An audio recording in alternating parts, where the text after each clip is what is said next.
In the vast expanse of the Atlantic, where the sky met the sea in an endless embrace, the USS Gerald R. Ford cut through the waves like a colossal guardian of the deep.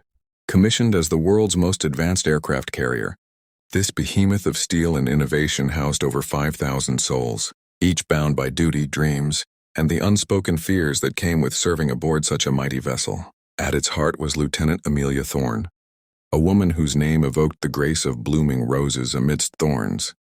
Beautiful, resilient, and unyielding, Amelia had joined the Navy straight out of Annapolis, her emerald eyes always fixed on the horizon, seeking purpose beyond the ordinary. Amelia's story began in the quiet town of Willow Creek, Virginia, where she grew up under the shadow of her father's old Navy tales.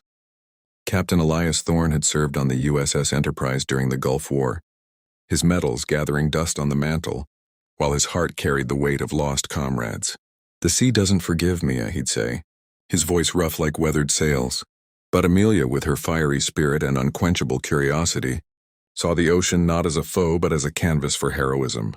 Now, at 28, she was the lead aviation officer on the Ford, responsible for the seamless launch and recovery of FA-18 Super Hornets that screamed into the sky like eagles unleashed. Her closest confidant aboard was Commander Lucas Everhart, a name that whispered of eternal light and unbreaking resolve. Tall, with sun-kissed hair and eyes like storm clouds, he commanded the air wing with a quiet intensity that masked his own battles. Lucas had lost his wife Sophia to a rare illness 2 years prior, leaving him to raise their 7-year-old daughter Isabella Bella Rose. Back home in San Diego, Bella's name bloomed like a delicate flower in his heart, a reminder of innocence amidst the chaos of deployment. Every night Lucas would stare at her photo in his quarters, whispering promises into the void. "I'll come home, my little star." The Ford was more than a ship. It was a floating city of precision and power. Deep in its bowels, the nuclear reactors hummed with the energy of twin suns, propelling the 100,000-ton giant at speeds over 30 knots. Hangar bays sprawled like vast cathedrals, where mechanics like Petty Officer Jordan Hale, named for the biblical river of renewal, worked tirelessly under fluorescent lights, their hands stained with grease and determination. Jordan, with his boyish charm and infectious laugh, had befriended Amelia during their first deployment. "This beast is alive, Lieutenant," he'd joke, patting the cold metal. "She feels every heartbeat on board." But beneath the routine of drills and patrols lurked the unpredictable fury of the sea. It was during a routine exercise off the coast of Newfoundland that the storm hit, a nor'easter born from the clash of the Arctic winds and warm currents, whipping the ocean into a frenzy of 20-foot swells. The carrier pitched and rolled, its flight deck slick with rain and salt. Alarms blared as the crew scrambled to secure aircraft and batten down hatches. Amelia was on the bridge when the call came, a distress signal from a civilian fishing vessel, the Sea Whisper, caught in the maelstrom just 50 miles out.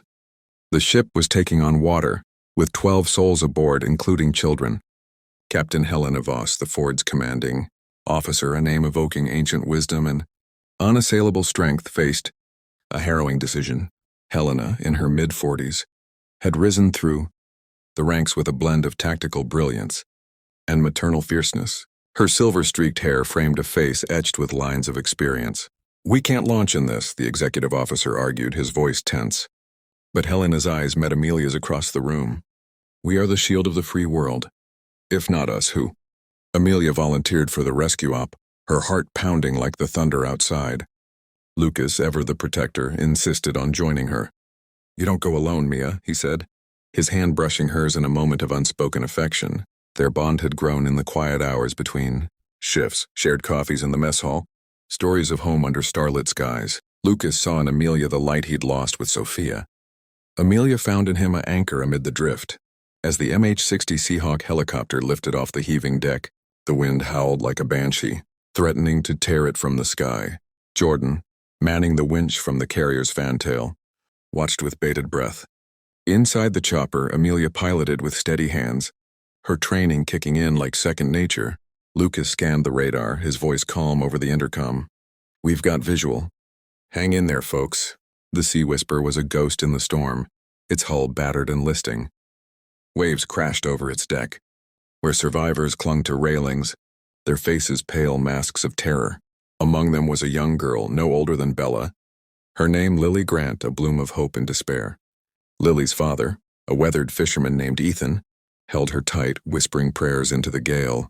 Amelia hovered the helo perilously close, the rotor wash whipping the sea into foam. Lucas rappelled down, his harness straining against the wind.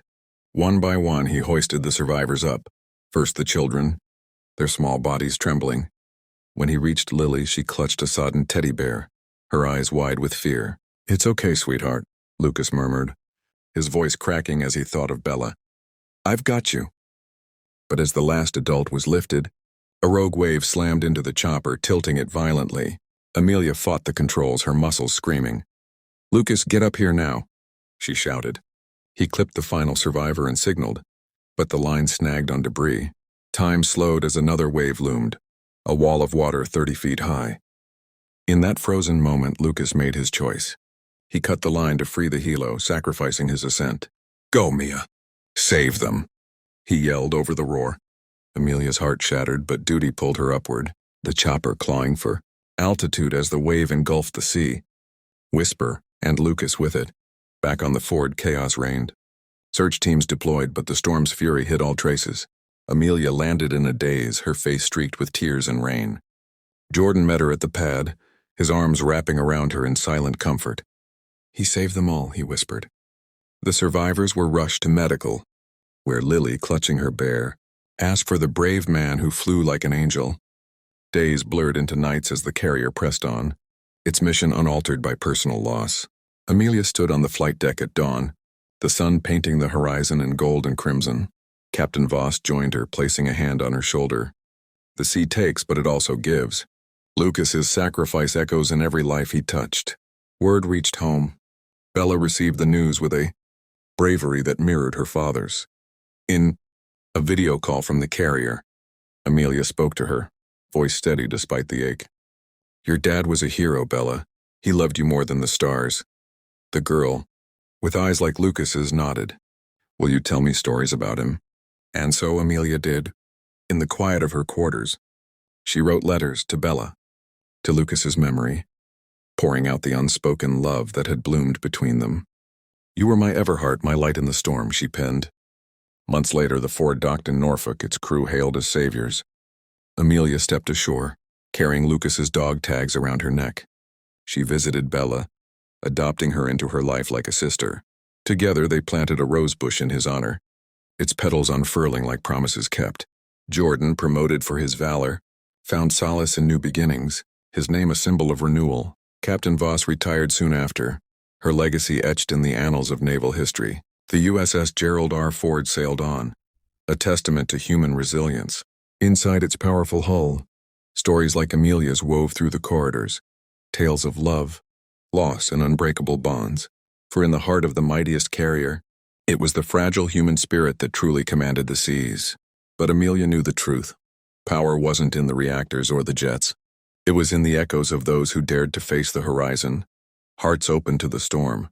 And as she gazed at the sea once more, she whispered to the wind, "Thank you, Lucas, for teaching me to fly."